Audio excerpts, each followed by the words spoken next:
नवी मुंबईतील सानपाडा परिसरात पाम बीच रोडवर घडलेल्या भीषण अपघाताने संपूर्ण शहर हादरले आहे. भरधाव वेगात धावणाऱ्या अलिशान पोर्शे कारने दुचाकीला दिलेल्या जोरदार धडकेत एका तरुणाचा जागीच मृत्यू झाला, तर एक अल्पवयीन मुलगी गंभीर जखमी आहे. हा अपघात इतका भयानक होता की मृत तरुणाचे डोके धडापासून वेगळे झाले. या घटनेमुळे परिसरात भीती आणि संतापाचं वातावरण निर्माण झालंय. या प्रकरणी सानपाडा पोलीस ठाण्यात 23 वर्षीय चालक सागर सांडा आणि 20 वर्षीय कृष्णा रावरिया यांच्या विरोधात गुन्हा दाखल करण्यात आला आहे. मात्र अपघातात मृत्यू झालेल्या प्रशांत जमदाडे यांच्या कुटुंबियांनी पोलिसांच्या तपासावर गंभीर प्रश्नचिन्ह उपस्थित केलंय. कुटुंबियांच्या म्हणण्यानुसार हा अपघात नसून थेट खून आहे. आमच्या मुलाचा निर्दयीपणे जीव घेतला गेला, पण पोलिसांनी केवळ गुन्हा दाखल करून आरोपींना सोडून दिले. आरोपी हे प्रभावशाली बिल्डर कुटुंबातील असल्यामुळे त्यांना पाठीशी घातलं जात आहे, असा आरोप जमदाडे कुटुंबियांनी केलाय. पोलिसांची भूमिका आम्हाला तर न्याय मिळालाच नाहीये, पण पोलिसांची भूमिका ही आहे की ते पूर्णपणे आरोपीला वाचवण्याचं काम करत आहेत.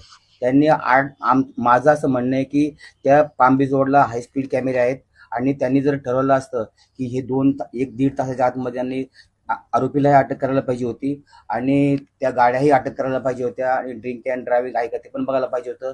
सखोल चौकशी ते मुळीच करत नाहीये आणि गरीबाचं त्यांना कळून चुकलं की हा गरीबाचा मुलगा आहे आणि हे लोक कुठपर्यंत पोहोचतील, त्यामुळे ते गरीब म्हणजे टाळाटाळ करतायत आणि ते आरोपी गर्भश्रीमंत असल्यामुळे ते आरोपीला पूर्णपणे वाचवण्याचं काम करतायत. त्या लोकांनी खरोखर मर्डरच केलाय ना. त्यांनी गाडीचं ते म्हणतात की मध्ये आला तर त्यांनी ब्रेक तर दाबायला पाहिजे ना कुठे.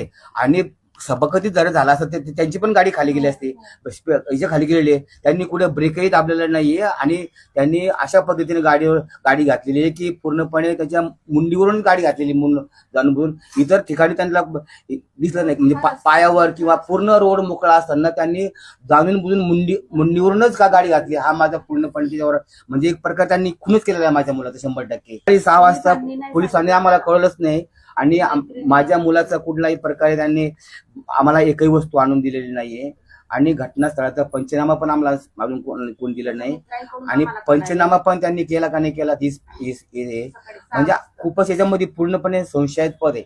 दरम्यान पोलिसांच्या माहितीनुसार ही घटना हिट अँड रन नसून अपघाताच्या वेळी चालकाने मद्यप्राशन केले नव्हते. त्यामुळे आरोपींवर गुन्हा दाखल करून त्यांना नोटीस देण्यात आली आहे. मात्र या तपास प्रक्रियेवरही प्रश्नचिन्ह उपस्थित केलं जात आहे, कारण हा अपघात 3 मार्च रोजी झाला असताना आरोपींना 5 मार्चला अटक करण्यात आली.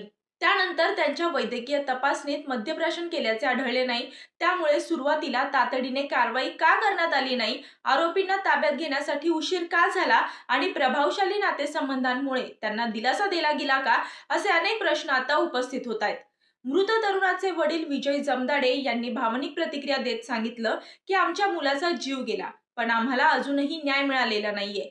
दोषींवर कठोर कारवाई झाली पाहिजे.